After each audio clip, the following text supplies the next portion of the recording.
What's up, guys, and welcome to another episode of the Powerhouse Mentality podcast.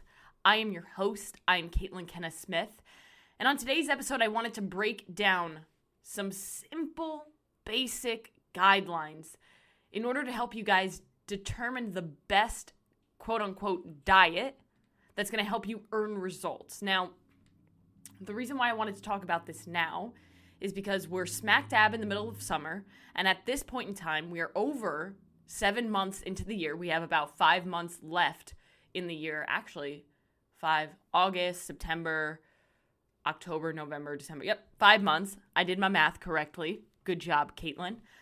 We have 5 months left in the year, and at this point in time, a lot of people are starting to realize that, holy shit, I didn't keep the commitment I made to myself at the beginning of the year when I said that this was going to be my year when it came to, getting healthy, getting in shape, getting the body that I've always wanted, or just feeling better overall, or just paying more attention to the food that we're eating, or moving more.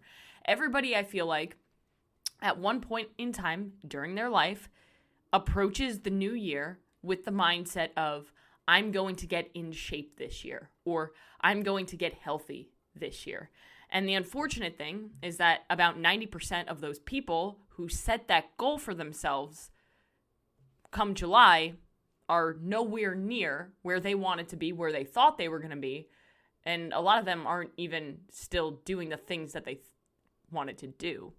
So one of the biggest questions, or one of the most common questions that I hear a lot when I first start working with a new client, or honestly, when somebody just messages me through social media and asks me a question about nutrition, is, hey, I see all of these different diets out there. I see carnivore, I see keto, I see intermittent fasting, I see vegetarian or vegan, low carb, high carb, low fat, high fat, all of these different diets. So what's the best diet? Like, what is the best diet for me to be able to earn results? And my answer to that in the past would have been completely different to what it is now. Over the last couple of years, over the last decade of being a coach and a trainer and being somebody in the fitness and health space, I've learned so many things through my own experience. And when I first got into health and fitness, I honestly thought that there was a best diet, like all of this different research that was coming out. Oh, it must be intermittent fasting. Oh, maybe this keto thing has something grand about it. Or, oh, if it fits your macros, that's the approach. Flexible dieting. Or low carb, that's the way because carbs make you fat. They don't, by the way. But I feel like a lot of people, when they first get into health and fitness, that's something that they truly believe. But now my answer to that is simple. The best diet for you is the best diet for you. What's the best quote-unquote diet for somebody else might not be the best approach for you. It's going to look a lot different for everyone because we are all different and there is no one-size-fits-all approach when it comes to nutrition. So I want to start by asking you guys this, and I want you to think about this and kind of reflect on this question. How many of you who are listening to this have tried a specific fad diet? Think about things like keto or carnivore or vegan. And of all of those who have tried those fad diets, how many of you saw results with these approaches? Now, I want to define results, all right, because results aren't, I lost 20 pounds, but then I gained it all back. If you saw results, it means that you lost the weight that you wanted to lose, or you reached your goal and you were able to maintain said goal. Because with a lot of people, they tell me, oh, well, I do keto because it's the only diet that's ever worked for me. It's the only thing that I've ever seen results with. When they're defining results incorrectly, they're defining results as I lost weight, but they're forgetting that, hey, you're asking me for help because you gained all the weight back, which means that keto did not work for you. It was a temporary fix that didn't help you actually sustain results. And I don't know about you guys, but I believe that all of you out there who are listening to this, who want to achieve some sort of a goal when it comes to your health and fitness, want to do it once and not do it multiple times, right? You want to get to the goal, stay at the goal, maintain it, be able to enjoy the results, instead of how most people do it, is they crash diet their way to their results, and then they can't sustain it, and then they have to continue to do that roller coaster or that cycle all over again. Sustainable long-term results are those that matter. And for so many of these fad diets, people cannot maintain results for more than a year with being on them. That's why, how many people do you know in your life who have done keto for years and years? Not a lot. You know a lot of people who have probably done it for a few months or maybe even a year, but then they stop because it's not sustainable. And that's the problem. Look, I've worked with hundreds of people, thousands of people in my career in the health and fitness industry. And of all those people, not one of them has told me that they want to lose weight or body fat and then gain it all back. So I can assume that none of you who are listening to this want that either. You want to lose weight, you want to keep it off, and you want to create a lifestyle where you can actually enjoy those results. So why would you want to start a diet that takes away certain foods or food groups? Because to me, that doesn't sound like a lifestyle. Unless you actually fucking hate the food. Then go ahead, don't eat it. The base of the pyramid when it comes to achieving sustainable results and creating a lifestyle with food and nutrition is to be able to eat the foods that you enjoy. If you hate broccoli, you don't have to fucking eat broccoli. There are tons of other vegetables that can give you the same micronutrients and fiber.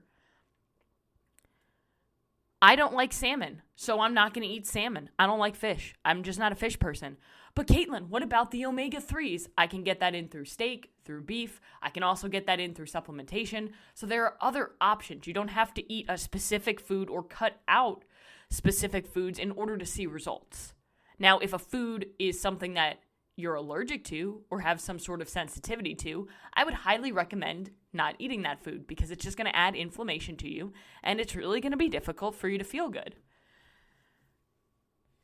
Now, let's use keto as an example. There's nothing wrong with keto, but I love carbs, so the likelihood of me actually sticking to keto as a lifestyle is about 0, probably less than 0. And this is all about choosing the best diet for you. So think lifestyle, not restriction. Diets or approaches, because I hate the word diet, because diet to me kind of insinuates that this is going to be a temporary thing. I like to say approaches, nutritional approaches. So think lifestyle, not restriction when it comes to these approaches. If you have an approach nutritionally where it's cutting out something, it's usually not going to be the best approach. So most people actually approach nutrition the wrong way, and that usually sets them up for eventual failure. Diets are far less about the restriction and much more about the protocol. So instead of focusing on restriction, focus on building healthy habits. Unfortunately, it's not sexy, but it's the true secret to actually earning long-term sustainable results. And the reason why you don't hear it as often, and you think, oh no, there must be more to this sounds too simple, is because it isn't sexy and it doesn't sell. Habit building doesn't sell, but doing this keto and buying this ketone supplement makes money for people, right? But I'm not about making money. I like to make money. However, I'm more about actually helping the individual and helping you guys earn results. So I want to get into some questions that you should ask yourself whenever you approach any style of nutrition, and that's going to help you determine what is the best nutritional approach for you.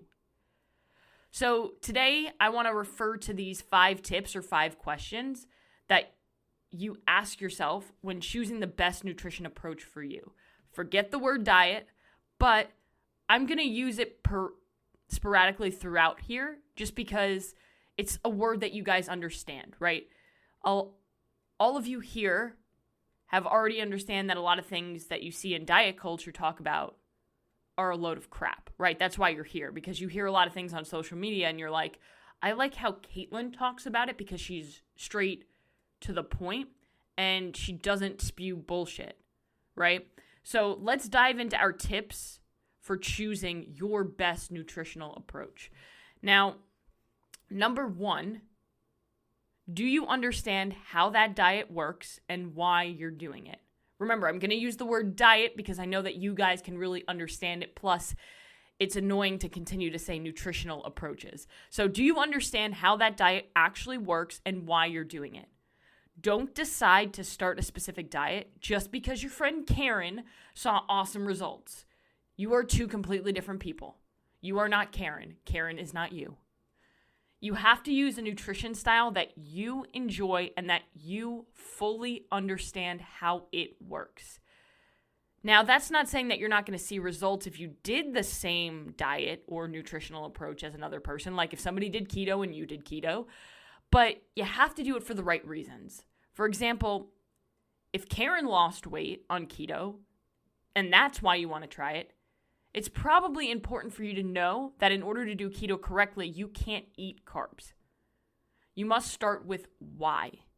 A lot of you probably track macros because it takes the guesswork out of your nutrition and allows you to actually have a little bit of flexibility so you can actually live the life you want while earning results.